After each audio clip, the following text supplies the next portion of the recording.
Croyez-vous réellement que l'Évangile sera prêché dans le monde entier avant l'avènement du Christ? Que faites-vous en ce sens?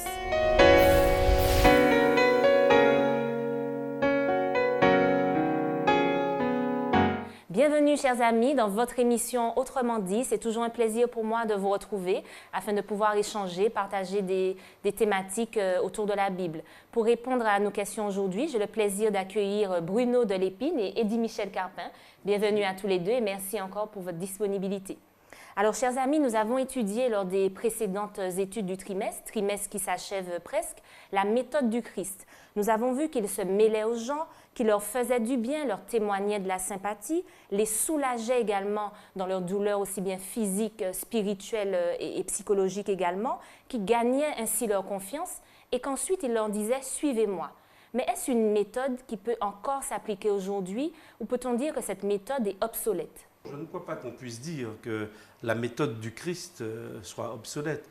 Il suffit simplement d'observer un petit peu autour de nous par rapport à l'être humain. L'être humain qu'a connu Jésus, la personne humaine, c'est exactement la même aujourd'hui au XXIe siècle. Ça veut dire que les besoins de cette personne sont exactement les mêmes. Même si c'est vrai, les contextes dans lesquels nous évoluons, nous grandissons, sont différents. Effectivement, aujourd'hui, nous ne sommes pas dans le contexte de Jésus. Aujourd'hui, nous sommes dans les grandes villes, nous sommes dans des mégapoles, il y a Internet, il y a des véhicules, nous avons d'autres préoccupations que celles de ceux de l'époque de Jésus. Mais la nature fondamentale de l'homme demeure la même. Et c'est vrai que même à l'intérieur du monde dans lequel nous vivons aujourd'hui, les préoccupations, par exemple, de la mort, de la vie après la mort, ces questions-là, ce sont des questions existentielles. Et quelle que soit l'époque, quelle que soit l'année, l'être humain se posera ces questions-là. Donc, les méthodes de Jésus, je crois qu'elles sont d'actualité. Il nous suffit simplement peut-être d'y réfléchir et de voir comment nous pouvons les adapter maintenant au XXe siècle dans lequel nous sommes. Alors, surtout au XXe siècle, donc nous avons, comme tu l'as dit, des grandes villes. Alors, pensez-vous que cette méthode semble un petit peu propice aux petites villes, aux petits groupes? C'était une méthode vraiment de proximité. Jésus, il me semblait, marcher à pied. Enfin, il n'y avait pas les moyens de transport qu'on a aujourd'hui. Donc, est-ce que cette méthode réellement est propice au partage de la parole, mais même au niveau des grandes villes? Oui, tout à fait. C'est vrai que c'est plus compliqué dans les grandes villes parce que dans les grandes villes, nous trouvons, je dis ça, je suis en train de me rappeler dans la ville de Paris, où ils ont interdit les véhicules datant de plus de 20 ans. Et on disait, ouais, mais comment ils vont faire, les gens, si leur véhicule est toujours en bon état, comment ils vont faire? Et les politiques de répondre que les gens qui habitent à Paris ont les moyens de changer de voiture. Et effectivement, quand on sait comment ça coûte cher à Paris d'y habiter, effectivement, on peut se dire effectivement qu'ils ont raison. Mais c'est pour vous dire, le fonctionnement des gens dans les grandes villes est un peu différent, distante par rapport on va dire, au reste des gens, en fait. Donc, il y a déjà cette distance-là qu'ils prennent par rapport aux autres. Et donc, tu veux dire que les gens sont plus individualistes dans les grandes villes, globalement. Plus individualistes et peut-être aussi pensent qu'ils n'ont pas besoin forcément de ce qu'on leur apporte. Alors ça, c'est pas une caricature un peu. Peut-être qu'il y a des personnes qui nous regardent, qui vivent dans des grandes villes et qui ne se reconnaissent pas dans le portrait que tu dresses. Non, tout ça là pour dire quoi exactement? Que souvent, nous l'avons vu dans la Bible, même au temps de Jésus, que ceux qui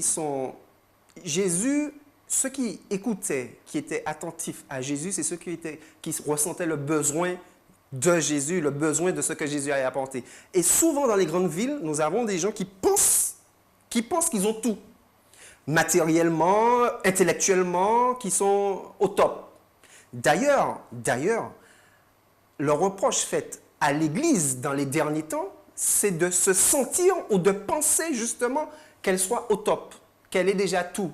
Alors qu'en réalité, qu'elle a encore besoin du Jésus qui était là dans le Nouveau Testament. Parce que nous avons les mêmes besoins. On n'a qu'à regarder chez le médecin, les files d'attente, les prises de rendez-vous, le nombre de temps qu'on doit attendre des mois, 6 mois, 1 an on a les mêmes besoins. La santé exacte. Et Jésus répond encore aujourd'hui à ces besoins-là. Mais pensez-vous tout de même que c'est plus difficile, pour parler très concrètement, de suivre Jésus, de suivre sa loi, ses préceptes quand on habite dans une grande ville? Très certainement, oui et non. Alors oui, pourquoi? Parce qu'effectivement, il suffit simplement de se poser la question par rapport à la question que tu as posée précédemment. En fait, pourquoi désirons-nous habiter les grandes villes? En fait, parce qu'il y a une certaine facilité dans la grande ville. Les gens laissent la campagne et sur beaucoup de territoires, on l'observe, les gens laissent les campagnes pour se rendre en milieu urbain, dans les grandes villes. Pourquoi? Alors que parfois ils ne trouvent même pas de facilité à vivre dans les grandes villes. Mais en fait, dans une grande ville, on a tout à proximité. Par exemple, aujourd'hui, on a Internet. Il suffit de sortir un peu, même dans notre contexte en Martinique, il suffit simplement de sortir de Fort-de-France, Lamentin, Ducos, et tout de suite, Internet, ça commence déjà à être beaucoup plus lent. Si on habite Grand-Rivière, par exemple, si on habite Sainte-Anne, bon, on est dans... Donc, effectivement, un jeune, quelqu'un qui... Les grandes écoles sont où? Elles ne sont pas dans les campagnes. Les grandes écoles sont dans les grandes villes. Donc, en fait, oui, les transports, les moyens de transport, etc., c'est vrai que les grands magasins se retrouvent dans les grandes villes. Donc, bien évidemment, tout cela fait que ceux qui sont dans les campagnes sont attirés. Et quand on arrive dans la grande ville, on est préoccupé par autre chose, par le style, le rythme de la grande ville est aussi différent. Donc, bien évidemment, par rapport à la question que tu poses, il est pas plus difficile, mais c'est-à-dire que la préoccupation n'est pas la même. Et c'est vrai qu'aborder quelqu'un qui se trouve dans une grande ville, qui a un peu tout à portée de main, comme le disait Bruno tout à l'heure, en fait, la préoccupation de quelqu'un qui vit dans une grande ville n'est pas la même. Lui parler de Jésus, lui parler de l'amour de Jésus, il peut avoir le sentiment, et cela est beaucoup plus fort pour quelqu'un qui vit dans une grande ville, eh bien de se dire, bon, moi je n'ai besoin de rien. Moi, si j'ai un souci, je vais tout de suite voir le médecin. J'ai des facilités, j'ai un peu l'argent dans les grandes villes. Il y a les grands médecins, il y a les maisons de nutrition, on peut faire du sport, etc. Et par rapport à ce confort, il peut avoir le sentiment, bon, ok, je suis bien, je n'ai besoin de rien. Mais en même temps, je me dis qu'il n'est pas forcément plus difficile. Parce que je crois que, à l'image de Jésus et à l'instar des apôtres également, qui sont aussi allés dans les grandes villes, il y a des gens, il y a des portes qui peuvent s'ouvrir dans les grandes villes. Mais tout de même, est-ce qu'ils ont adapté leur méthode justement d'évangélisation en fonction de ce public quand ils ont été dans les grandes villes? Est-ce que leur approche était vraiment différente? Oui, je crois que l'approche est différente parce que le contexte, le comportement des gens est différent. Et si le comportement des gens, le contexte est différent, même si c'est le même message que l'on a à apporter, à échanger avec l'autre, eh bien, je crois que nous devons aussi pouvoir étudier le mode de fonctionnement pour que le terrain soit préparé, propice pour entendre la bonne nouvelle. Et quand, par exemple, nous lisons dans Actes chapitre 18, lorsque Paul est arrivé à Corinthe, eh bien, qu'est-ce qu'il a fait? Il n'a pas premièrement commencé à prêcher sur les grandes places. Il est entré en contact avec des personnes. Et à partir de ces personnes qui étaient ouvertes Est-ce que c'était des personnes relais, on peut dire des personnes, part, des oui, personnalités sur lesquelles il s'est appuyé pour oui, je dirais que c'était des personnes. personnes relais. Et justement, cette méthode peut justement nous permettre de réfléchir et voir comment on pourrait l'adapter aujourd'hui au XXIe siècle. Eh bien, avoir justement des maisons relais, des maisons qui vont en quelque part accueillir favorablement la parole de Jésus, le message de Jésus, et qui vont pouvoir aussi le transmettre. Et je crois qu'il y a plusieurs méthodes. Je pense qu'au travers de cette étude que nous avons ensemble, on pourra échanger sur ce qu'il est possible de faire dans les grandes villes, justement, en ce qui concerne le partage de la parole de Dieu. On retrouve un petit peu cette image de terrain dans la parabole du semeur. C'est une parabole qu'on retrouve dans Matthieu 13 au verset 3 à 9. C'est une parabole que je vous invite à lire, chers amis, chez vous. Là, on a le sentiment qu'on parle de différentes conditions de la terre qui peuvent mener, du coup, à différents résultats. Alors, est-ce qu'on devrait, un peu à l'image de ce que tu dis, Eddy Michel, faire une étude marketing, étudier les cibles, étudier les besoins des personnes qu'on souhaite toucher, les moyens pour y parvenir? Est-ce à ce point précis pour pouvoir toucher les personnes. Dans la parabole du semeur, nous voyons qu'il y a un semeur qui sème et que cette semence tombe un peu dans différents sols. Et quand on étudie cette parabole, nous voyons qu'en fait, que souvent nous avons tendance à vouloir penser que telle personne c'est tel type de sol, telle personne c'est tel type, etc. Et en fait, quand nous regardons notre histoire ou l'histoire de certaines personnes, nous voyons que nous passons dans les différentes étapes de ces différents sols, en fait. C'est-à-dire qu'à un moment, nous pouvons nous-mêmes entendre l'Évangile et puis que ça nous passe. À un moment, nous pouvons dire « Ah tiens, cette fois-ci, etc. » Et finalement, le fait de l'expérience de la vie nous permet que nous soyons, en fait, que nous devions une bonne terre, qui fasse germer, etc., etc. Donc, à mon sens, je pense que cette semence devrait être semée partout, mais pas de n'importe quelle manière. C'est-à-dire, comme nous voyons effectivement Paul, lui, quand il allait chez les Grecs, il parlait, il parlait à la grecque, mais il parlait, au niveau des Grecs, il parlait de façon à se faire comprendre. Quand il allait de telle manière, dans tel pays, il trouvait un moyen d'introduire toujours le même Dieu, Jésus-Christ. Ça nécessite une étude approfondie, c'est ce que je disais, une étude vraiment marketing, même peut-être faire de la psychologie pour pouvoir bien comprendre les besoins de l'autre. En fait, pour répondre à ta question, quand je repense justement au choix de Paul, parce que Jésus n'a pas choisi les apôtres pour les envoyer prêcher à ces endroits-là. Il a choisi Paul parce que certainement il avait vu que Paul était armé et qu'il aurait pu utiliser Paul de certaines manières pour pouvoir toucher ces différents... On peut se poser la question, pourquoi Paul? Pourquoi pas les autres? Et nous voyons que Paul était quelqu'un de très instruit et qui finalement, Jésus s'est servi de tout ce bagage, mais avec l'humilité qu'il fallait que Paul apprenne, en fait. Alors, est-ce que ça veut dire que Paul, parce que tu cites son exemple, est-ce que ça veut dire qu'à l'image de Paul, pour nous aujourd'hui, on doit comprendre qu'il y a certaines aptitudes, certaines compétences qu'on peut mettre au service de cette mission, c'est-à-dire partager la parole, ou est-ce réellement un don divin, un don que Dieu, par exemple, a placé en Paul, a placé en toi, Eddie Michel, en toi, Bruno? Moi, je crois qu'en ce qui concerne l'Évangile, le Nouveau Testament est suffisamment clair, il y a des dons spirituels. Bien évidemment, moi je crois que l'être humain est créé à l'image de Dieu. Donc ça veut dire que Dieu lui a aussi fait cadeau d'un certain nombre de dons. Mais pour le partage de l'Évangile, nous sommes dans un domaine spécifique.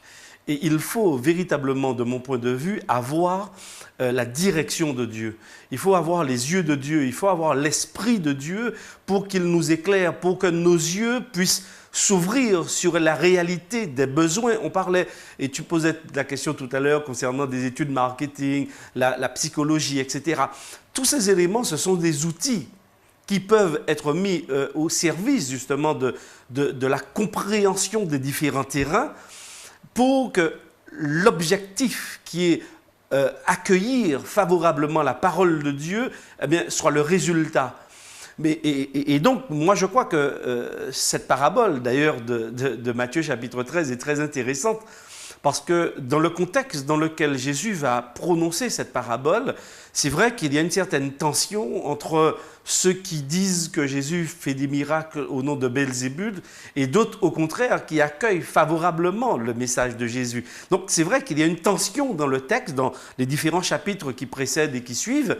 Et Jésus va donner cette parabole, je pense, tout d'abord pour interpeller ces auditeurs, ceux qui sont là, ceux qui sont réticents, ceux qui écoutent et qui étudient l'Ancien Testament, qui étudient la Torah, ceux qui sont censés, justement, par rapport à ces études, pouvoir l'identifier et aussi l'accueillir.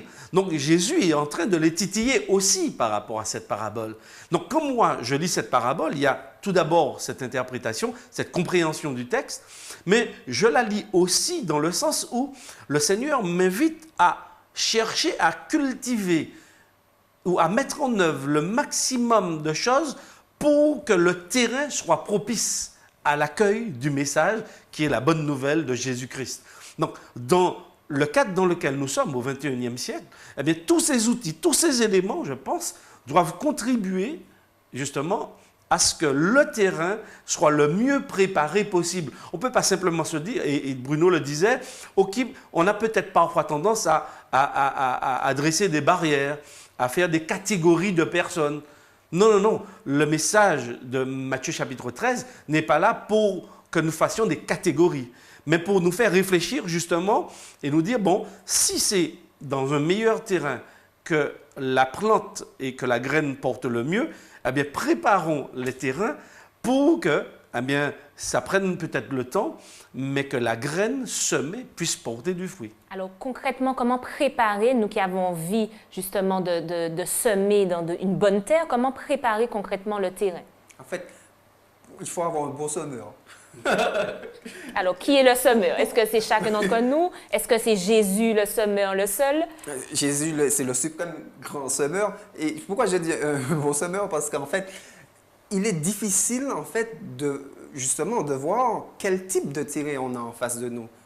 Qui peut nous dire quel type de terrain qu'on a en face de nous? Mais parfois, on peut avoir l'impression que notre interlocuteur n'est pas prêt à entendre certaines vérités. Et puis, on se trompe. C'est vrai. Alors, comment faire pour identifier justement la semence et le terrain, le moment propice? C'est très complexe. C'est pour ça on a parlé de Paul tout à l'heure. Mais il ne faut pas oublier que Paul, avant d'être Paul, c'était Saul. Il avait tout ce qu'il fallait, intellectuellement, etc. Mais il a fallu que lui-même fasse la rencontre avec Jésus pour devenir Paul et pour donner ce qu'il donnait après. Donc nous-mêmes, qui sommes encore on va dire des parcelles qui espérons porter du fruit, etc., nous-mêmes, il faut que nous continuions à être arrosés, à être entretenus par le divin maître pour que nous puissions porter du fruit. Et notre seul travail, c'est de porter du fruit. D'ailleurs, porter du fruit, c'est vivre ce qu'on prêche. C'est ça. C'est vivre l'évangile. Et il ne faut pas s'attendre forcément à ce que, parce que j'ai porté la semence à Eddie, que Eddie va tout de suite germer, etc. Non, je vais peut-être porter la semence aujourd'hui. Dans 10 ans, c'est toi qui va passer et qui va trouver le fruit. Et c'est ce que la Bible dit quand Apollos a semé, Paul a accueilli, etc. Parce que ça peut être frustrant, et effectivement. C'est Jésus qui fait croître. C'est une précision que tu donnes parce que c'était ma question. Ça peut être frustrant pour quelqu'un qui a le sentiment d'avoir prêché et dans cette image d'avoir semé pendant des années et qui dit mais je n'ai rien récolté, aucune âme ne s'est donnée à Christ. Enfin, j'ai l'impression d'avoir semé en vain. Alors effectivement, alors la préoccupation que tu soulèves ici est une préoccupation purement humaine. Parce qu'effectivement, nous aimons toujours voir le résultat de ce que nous faisons. Et c'est aussi encourageant de voir qu'il y a des hommes et des femmes qui accueillent favorablement le message. Mais pour revenir un peu à la préoccupation et à la réponse donnée par Bruno il y a un instant, il disait qu'il faut d'un semeur. Alors je dirais tout d'abord qu'il faut croire aussi que l'on est semeur. Si je ne sais pas que je suis semeur, je ne sème pas. Deuxièmement, je dirais, en fait, un semeur et un bon semeur ne sème que lorsqu'il sait que le terrain est préparé. Généralement, un semeur ne va pas semer sur du goudron. Non, un semeur sème lorsque le terrain est préparé. Ça veut dire que lui-même, c'est-à-dire dans la démarche, puisque nous faisons un parallèle aussi avec le partage de la bonne nouvelle, eh bien, je dois aussi tout mettre en œuvre. Justement, et c'est là où la méthode de Jésus, celle que nous avons vue précédemment, est extrêmement intéressante. Jésus s'intéresse aux gens. Jésus s'intéresse aux besoins des gens. Donc, tout cela... C'est ainsi qu'on prépare la terre. Pour moi, oui. Parce qu'on se fait des amis. On ne le fait pas dans un but mercantile. On le fait simplement par amour. Parce que Paul le dit lui-même, l'amour du Christ me presse. Eh bien, cet amour me presse à aller vers les autres, à les aimer, à chercher à répondre à leurs besoins. Et répondre à leurs besoins, c'est les connecter aussi à la personne de Jésus. Parce que ce n'est pas moi qui vais répondre à leurs besoins, c'est la personne de Jésus. Donc moi, je fais le lien, simplement. Je suis un intermédiaire, le canal par lequel, justement, va s'exercer l'amour et la grâce de Dieu en faveur de cette personne. Donc bien évidemment, il faut que je puisse me considérer comme semeur. Deuxièmement, comprendre que, en fait, les actions que je vais porter eh bien, je ne dois pas premièrement chercher à ce que cette personne se convertisse. Je dois aimer cette personne pour ce qu'elle est.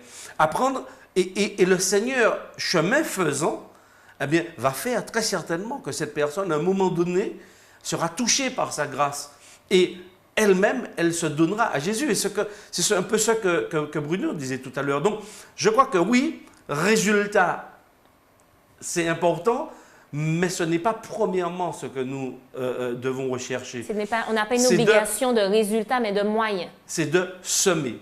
C'est ça notre responsabilité, c'est de partager l'Évangile, c'est de faire connaître. Et d'ailleurs, dans Apocalypse chapitre 14, à partir du verset 6 et suivant, il est dit « Je vis un ange qui avait un évangile éternel à annoncer à toute nation, toute tribu, toute langue, tout peuple. » Donc c'est vrai que ce message qui est spécifique dans Apocalypse 14, eh bien, Dieu voudrait que chaque homme, chaque femme sur la planète Terre ait entendu.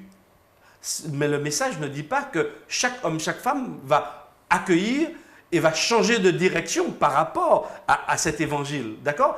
Donc, il y a une distinction entre prêcher l'évangile et faire que des hommes et des femmes, à la suite de cette prédication, se donnent. Bien évidemment, c'est ce que nous souhaitons. C'est ce que j'allais demander. Est-ce un souhait, tu parlais de cet ange dont Apocalypse fait mention. Oui, un messager. Un messager, justement. Oui. Est-ce que c'est une prophétie que toute personne, toute nation, toute langue aura entendu le message, aura rencontré Jésus? Est-ce une prophétie ou est-ce un souhait? Il y a un texte dans la Bible qui répond à cela, c'est dans Matthieu 24 et au verset 14, qui dit « Cette bonne nouvelle du royaume sera prêchée dans le monde entier pour servir de témoignage à toutes les nations, alors viendra la fin. » Alors, qui déclare cela? C'est Jésus-Christ qui le déclare. Il déclare que cette bonne nouvelle du royaume sera prêchée dans le monde entier pour servir de témoignage. Il n'a pas dit pour que tout le monde soit sauvé. Il dit pour servir de témoignage. Pourquoi? Parce que Dieu, à travers Jésus, témoigne de son amour. Il témoigne de comment il nous aime et jusqu'où il a été prêt à aller pour que l'homme soit sauvé. Et il veut que tous aient la possibilité, l'opportunité de pouvoir être sauvés. D'avoir cette information. C'est-à-dire de savoir que Dieu a envoyé Jésus par amour. C'est cette information-là qui doit être connue de tous. Et il ajoute, alors viendra la fin. Qui veut dire que si Dieu n'est pas encore venu... Donc, c'est ce que j'allais demander. Ça veut dire que c'est ce que Dieu attend et qu'en quelque part, on a un souci parce que c'est nous qui devons... Est-ce que Dieu compte sur nous uniquement pour pouvoir parvenir à l'accomplissement de cette prophétie? Bien évidemment.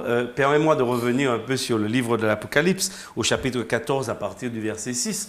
L'ange dont il est question, c'est pas un... Alors, bien évidemment, dans le texte, c'est un ange qui vole par le milieu du ciel. C'est intéressant parce que c'est aussi symbolique, c'est-à-dire que ce message concerne tous les habitants de la terre. C'est un message qui doit être annoncé. Alors, il disait proclamer et prêcher dans Matthieu chapitre 24, mais dans Apocalypse, ce message est annoncé. Ça veut dire que les hommes et les femmes vont l'entendre parce que dans le contexte du livre de l'Apocalypse, on est aussi focalisé sur la fin. Et il y a quelque temps, on a eu l'occasion d'aborder cette notion du grand conflit entre le bien et le mal. Dans Apocalypse 14, nous sommes vraiment au cœur de ce conflit. Et bien évidemment, les hommes de la fin ont besoin d'entendre parce qu'il faut qu'ils se positionnent. Parce qu'à un moment donné, sur le temps de la fin, Dieu va arrêter aussi le temps. Dieu va y mettre un terme. Donc ça veut dire qu'à un moment donné, il faut que ces habitants qui seront vivants aussi entendent, mais entendent pour pouvoir se positionner. Entendre, ce n'est pas seulement une connaissance intellectuelle pour savoir que l'on sait.